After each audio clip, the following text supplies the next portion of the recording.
Nisa. Saya mahasiswi dari Fakultas Tarbiyah dan Ilmu Keguruan IAIN Samarinda.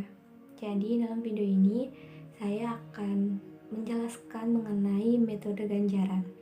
Ya, ganjaran adalah suatu metode atau alat untuk mendidik anak-anak supaya merasa have fun.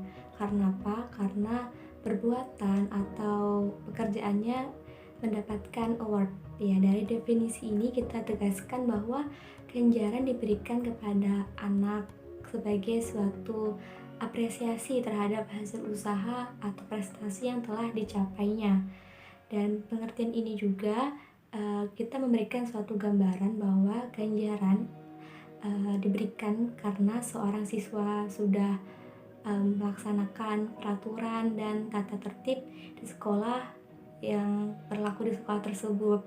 Ya, misalnya saja adalah siswa yang masuk tepat pada waktunya, siswa yang mengerjakan tugas sesuai dengan perintah guru, siswa yang berlaku sopan terhadap guru-guru, belajar di kelas dengan baik. Nah, dalam kaitan ini, Imam Al-Ghazali memberikan komentar seperti yang dikutip oleh Zainuddin dan kawan-kawan dalam bukunya, yaitu Seluk-beluk dalam Pendidikan oleh Al-Ghazali, yakni ganjaran diberikan kepada anak-anak karena, kutipannya yaitu, kemudian pada sewaktu-waktu pada si anak ini telah nyata budi pekerti yang baik dan perbuatan terpuji, maka seyogyanya ia dihargai, dibalas dengan sesuatu yang menggembirakan dan dipuji di hadapan orang banyak.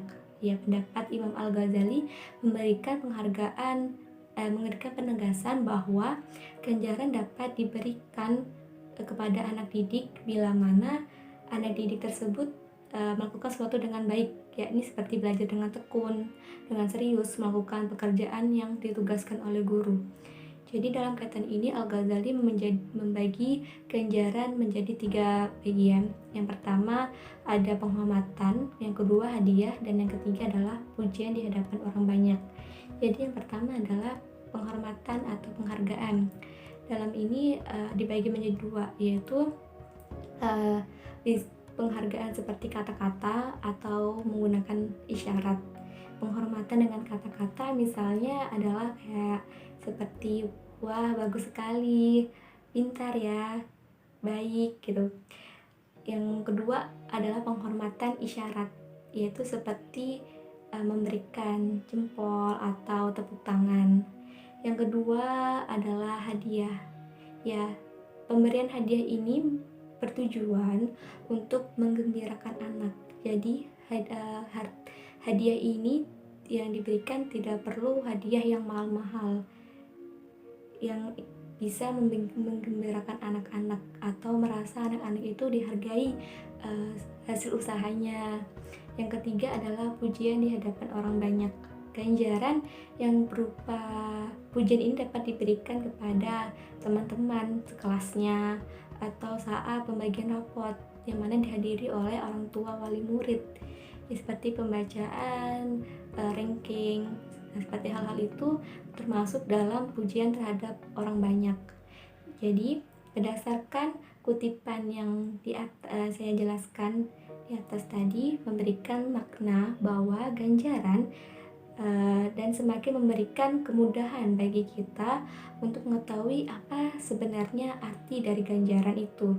Refleksi dari kutipan di atas mengandung makna bahwa berbagai macam ganjaran dapat diberikan kepada siswa sebagai usaha menghargai hasil usahanya dalam belajar. Contohnya antara lain adalah seperti guru yang mengangguk-angguk tanda senang dan membenarkan suatu jawaban yang diberikan kepada seorang anak. Yang kedua adalah guru yang memberikan kata-kata yang menggembirakan atau suatu pujian. Ya, misalnya saja, tulisan bagus ya, kalau kamu berlatih pasti akan lebih baik lagi. Yang berikutnya adalah ganjaran untuk semua kelas. Misalnya adalah pergi berwisata bersama-sama teman sekelas. Yang berikutnya adalah ganjaran berupa benda-benda. ya benar-benar menyenangkan dan bermanfaat bagi anak-anak, seperti uh, hadiah pensil, buku tulis, alat-alat tulis. Ya, contoh-contoh yang tadi memberikan menjelaskan bahwa ganjaran lebih mendekatkan pada makna pemberian hadiah atau penghargaan terhadap suatu hasil usaha yang dilakukan oleh siswa, baik secara individu maupun kelompok. Dalam proses ganjaran, namun yang perlu diperhatikan dan digarisbawahi, ganjaran diberikan oleh guru ini tidak berubah menjadi upah atau ganti rugi dari sejumlah pekerjaan yang diberikan oleh siswa sebagai salah persepsi dari siswa. Ya, jadi untuk agar kita tidak salah persepsi, ada beberapa syarat yang harus dipertimbangkan guru untuk memberikan suatu ganjaran kepada siswa. Yang pertama, guru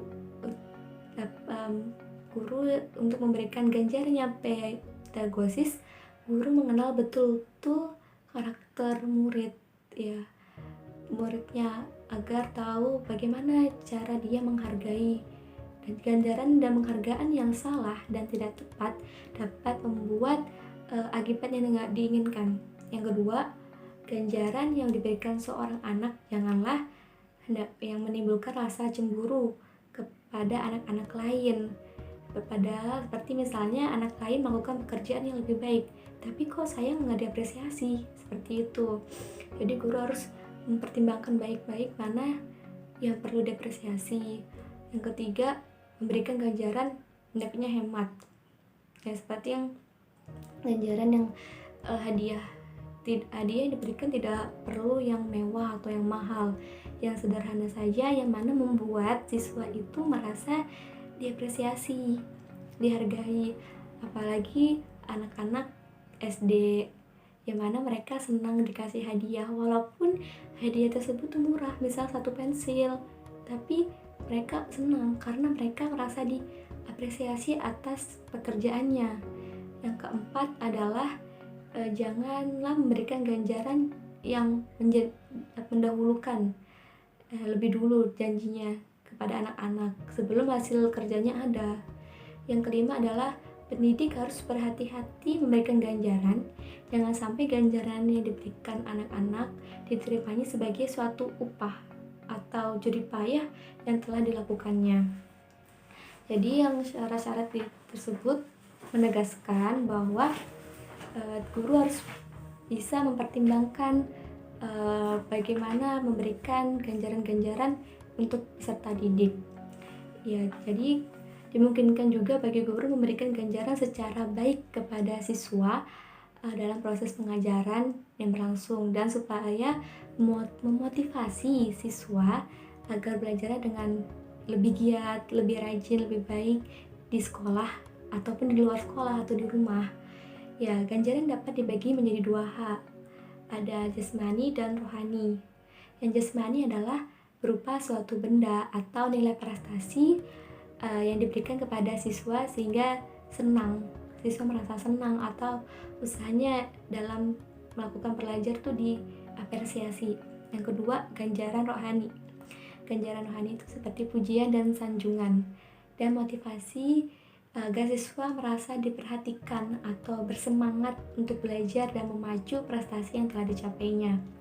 Ya, dalam konsep Al-Quran dapat dikemukakan tentang ganjaran sebagaimana Quran surah Luqman ayat 8-9, yang mana artinya adalah sesungguhnya orang-orang beriman dan mengerjakan amal-amal soleh, bagi mereka surga-surga yang penuh kenikmatan, kekal mereka dalamnya sebagai janji Allah yang benar.